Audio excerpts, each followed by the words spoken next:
Hello, welcome to Quackalope. Thank you for being here. Today I'm bringing you a 10 reasons you should be playing Fled from Odd Bird Games video. In this video I'm going to be breaking down some of the highlights of our game experience with this prototype copy of Fled and direct your attention over to the Kickstarter currently running where you could back and receive a copy of this yourself.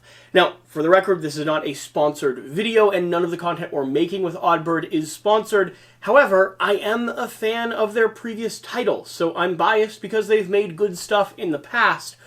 One of the games, specifically Feudum, I think might be the best Euro game I've ever played, and also the most complex, both at the same time. So keep that in mind while we talk.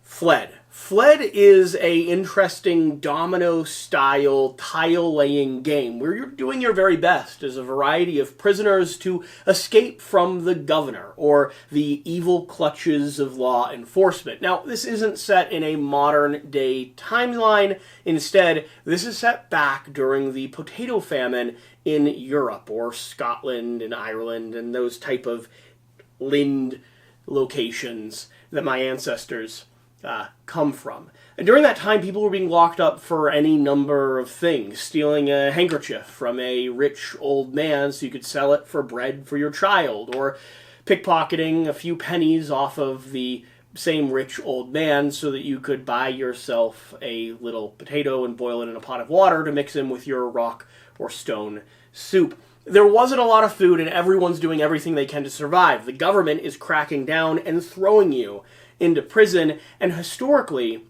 two people, I believe, did actually escape from the prison and timeline that this is framed after. Most people, though, just got locked up to a ball and chain and thrust into solitary confinement, which is another thing that can happen in this game. The main objective is to, well, earn victory points by either escaping, which earns you the most, or collecting a variety of different resources that benefit you while you play. For instance, you could go ahead and put into your pocket some plum cake, some buttons, or some combs, or some stamps as your basic resource, and then exchange and trade those with the constables, with the governors, or with the chaplain of the prison in order to get some extra valuable gear, like Lucky Charms, four-leaf clovers, like whistles, files, and boots, or spoons.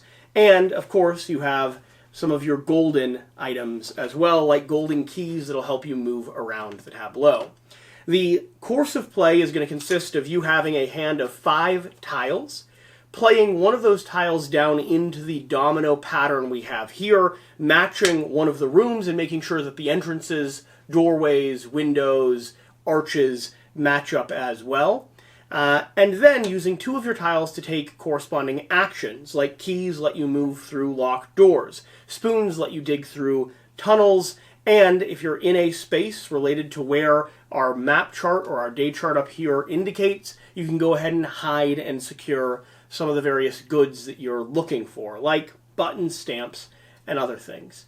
Gameplay will continue like that until all players have either ran out of tiles to refill their hand, or one player has escaped. Then you'll calculate points based off how much you've been able to store, and whoever escapes the actual prison.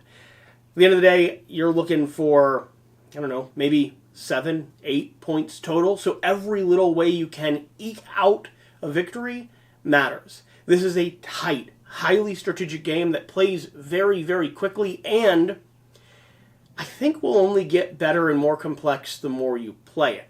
So with that, let's go ahead and talk about the 10 reasons I think you should be playing Fled. Reason number 1, quick to learn. Quick to learn and easy to play. This is a very simple game. The iconography is straightforward. The actions that you're taking are fairly simple, and a lot of the game revolves around planning and figuring out the actual puzzle that's in front of you. I think I could teach you this game in about 2 to 3 minutes, and we can have a full game session done in about 45 to 60. From there, though, comes point number 2. This has a lot of strategic depth, to the point where I think that 10 games of this will be richer and more interesting than the very first 2 or 3 that you play.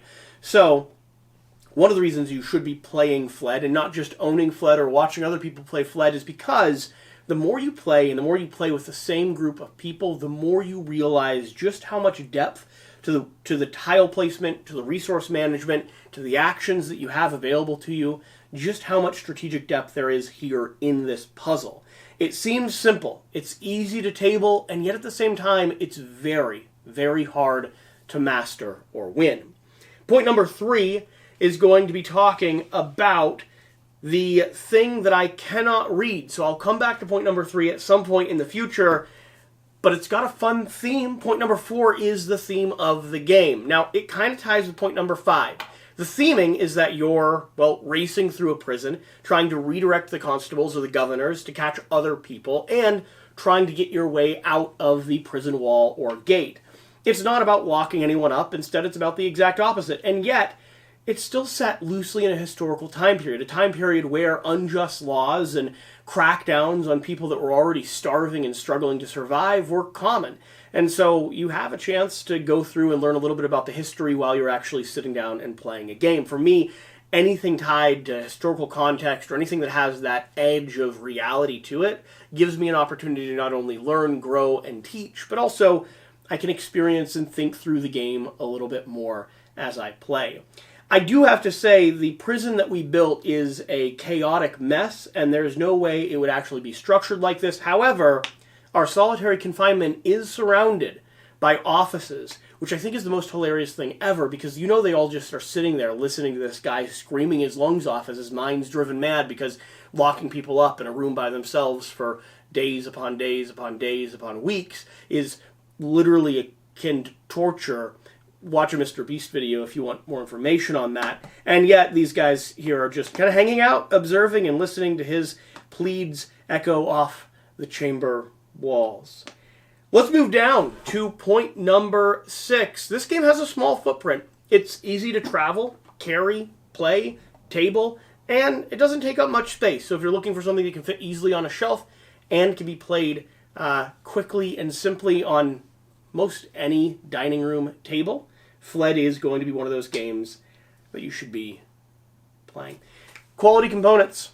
Point number 7, this publisher puts out very, very nice stuff, and this prototype has thick cardboard, has wooden screen-printed meeples, which is something I always like to see, and a metal whistle that actually whistles and works. Along with that, we have an insert inside the box, which lets you store, organize, and care for all the components as you play. This game could have been printed on cardstock, could have been using regular non-screen printed meeples, and certainly didn't need an actual metal whistle to make it playable, but we're all gamers here. And the more little nice nuggets I can interact with my stubby round fingers, the better. Moving on down, let's talk about how every single play is better with Fled. Like I said at the beginning, the strategery here is deep. There's a lot to figure out, and from my experience so far, every single time you sit down and play, especially with the same group of people, you understand the puzzle just a little bit more. Where I'm going to be positioning rooms, how I want doorways and entrances to be connected so that governors can march through and catch my opponents, how I want to cordon myself off, or where I want to build out the prison so that I have the most opportunity possible to escape when I have the tiles in hand necessary to do so. All the way up to the tiles that you're holding on from the very beginning that you want to store into your resources, that you potentially want to use to escape, but you have 15 turns before you want to spend that one single tile. This game gives you a lot of opportunity to interact with, explore, and refine your strategic approach. And as other players do the same thing, it's only going to get richer, more interesting, and strategically deeper. I think, I'm willing to bet, I haven't played 10 games yet, but I'm willing to bet that my 10th game of Fled will be more interesting and more compelling than my first, second, third, fourth, and so on have been. It's not because it's a bad game, but it's because the knowledge of the game itself leads to more immersive and more interesting strategic play. Number 8, player interaction. There's a decent amount of potential player interaction in Fled, but it doesn't have to be that way. You could leave everyone alone and not really worry about moving the governors so much.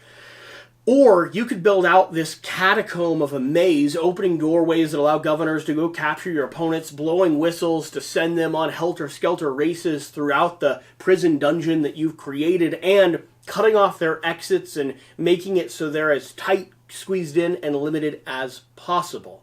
This game could be a very head-to-head strategic debuffing game where you're trying your best to screw over the other person so that you can win, or it could be a fairly low interaction, I'm doing my thing and doing it as well as I can, Euro-style puzzle.